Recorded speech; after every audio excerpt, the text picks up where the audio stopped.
That's a wrap on 2026 MilAM TV. I hope you enjoyed tuning in live, the new edition for this year. I'm sitting here with John Wilczynski. John, so what do you think was the most notable improvement this year over last year? So this year, MilAM again continues to grow. We're 10 years in now at this point in time.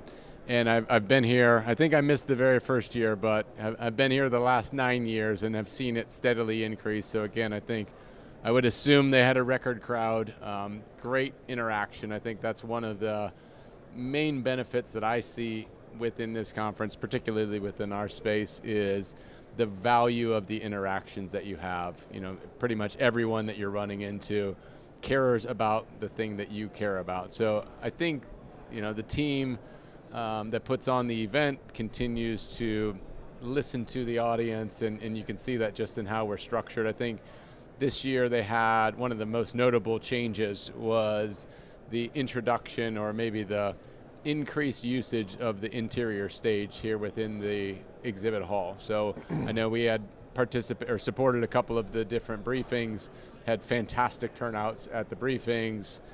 Main stage had a tremendous turnout both days straight through, while being able to maintain a really good interaction, it looked like, every time I came in the exhibit hall, whether there were talks going on or not. So I think the biggest takeaway is, you know, this continues to evolve. I think we've kind of found the sweet spot, great duration. The right people are coming, even with our uncertain times right now.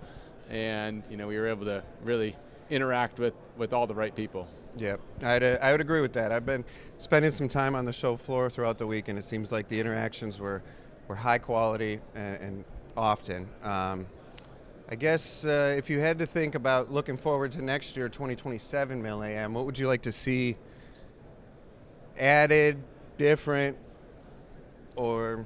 Yeah, so interesting question. I think there were a couple of main themes that we heard over the course of the last 2 days. Really started with the very first talk from General Mohan, talking about speed and the requirement that we have as a country, really, to be able to move faster.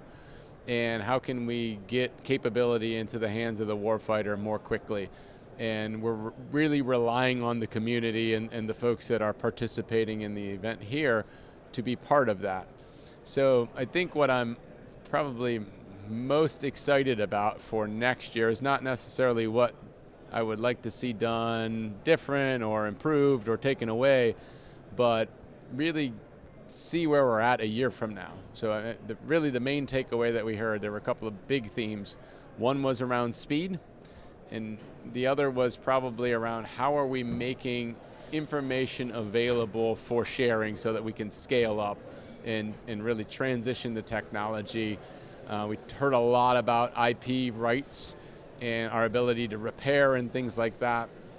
So we have to move from talking about it and having conversations about those topics, and we need to see implementation a year from now. We need to see progress made, and that's really what I'm most hopeful we're listening to a year from now, is how we have digested what people were explaining as our current state, and actually see progress made. And we're having, impactful briefings about where we were and where we are today a year from now. Absolutely, that's a hot take. I like it. All right, well that wraps it up. We are done streaming MilAM TV live. I hope you enjoyed your time with us these past 2 days. I know it was fun to see all the engagements and interactions, so look forward to seeing you at the next one. Thanks. All right, thanks all.